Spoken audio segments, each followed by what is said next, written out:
আমাৰ ভাৰতবৰ্ষত যোৱা 10 বছৰত অতি ভয়ানকভাৱে আৰ্থিক অসমতা বৃদ্ধি পাইছে আৰু এই সন্দৰ্ভত মই আপোনালোকক জনাব বিচাৰিছোঁ যে ৱৰ্ল্ড ইনইকুৱেলিটি লেব নামৰ এটা প্ৰতিষ্ঠানে দেশৰ আৰ্থিক অৱস্থা সন্দৰ্ভত এক প্ৰতিবেদন আগবঢ়াইছিল আৰু এই প্ৰতিবেদনত যোৱা 10টা বছৰত যেতিয়া নৰেন্দ্ৰ মোদী চৰকাৰখনে ভাৰতবৰ্ষত শাসনৰ বাগজৰি ল'লে তাৰ পৰা বৰ্তমান সময়লৈকে হোৱা আৰ্থিক বৈষম্যৰ এক ভয়ানক প্ৰতিচ্ছবি দাঙি ধৰিছে, যিটোৱে আগন্তুক লোকসভা নিৰ্বাচনৰ পূৰ্বে বিজেপি চৰকাৰৰ যি ভুল নীতি, এই ভুল নীতি আমি দোহাৰাই থকাৰ দৰে যে সঁচাকৈয়ে ভুল সেই কথাটো প্ৰতিপন্ন কৰিছে।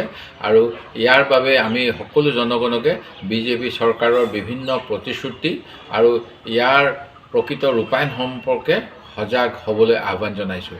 2014 চনৰ লোকসভা নিৰ্বাচনত বিকাশ আৰু দেশৰ আৰ্থিক সংস্কাৰৰ প্ৰতিশ্ৰুতি দি শাসনলৈ অহা মোদী চৰকাৰৰ 10 বছৰ উকলি যোৱাত আজিৰ প্ৰকৃত ছবি হ'ল দেশৰ 40% অৰ্থৰ অধিকাৰী মাত্ৰ 1% ধনী লোক আৰু নিম্ন খাপৰ 50% লোকৰ হাতত আছে মাত্ৰ 6.5% সম্পদ। ব্ৰিটিছ আমোলতো আমাৰ দেশত এনেধৰণৰ আৰ্থিক বৈষম্য হোৱা বুলি কোনো ধৰণৰ তথ্য উপলব্ধি কৰা নাযায়। এই প্ৰতিবেদনখনত কোৱা হৈছে যে বিগত সময়ছোৱাত ভাৰতবৰ্ষৰ অৰ্থনৈতিক বৈষম্য ইমানেই ভয়ংকৰভাৱে বৃদ্ধি পাইছে যে দেশৰ মুঠ জাতীয় উপাৰ্জনৰ 22.6% মাত্ৰ 1% পুঁজিপতি লোকৰ হাতত আৰু নিম্নাংশৰ 50জন লোকে মিলি হাড় ভঙা শ্ৰম কৰিও দৈনিক 1 টকাৰ তেওঁলোকে মাত্ৰ 15 পইচাহে উপাৰ্জন কৰিবলৈ সক্ষম হয়।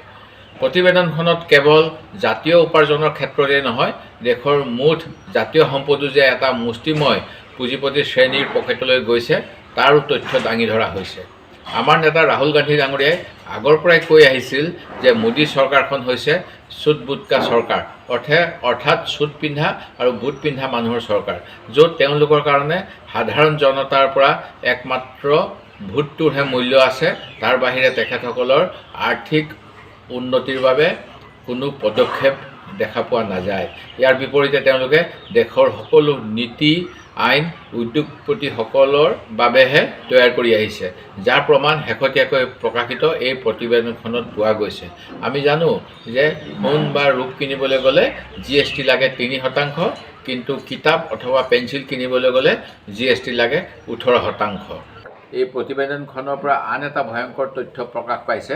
SBI যি ইলেক্ট্ৰেল বণ্ড জাৰি কৰিছিল, এই ইলেক্ট্ৰেল বণ্ডৰ পৰা যি ৰাজনৈতিক দলসমূহলৈ ধন আগবঢ়োৱা হৈছিল, ইয়াৰ 50%তকৈও অধিক ধন ভাৰতীয় জনতা পাৰ্টীয়ে সংগ্ৰহ কৰিছে আৰু বাকী 26টা দলৰ মাজত অন্যখিনি বিতৰণ হৈছে।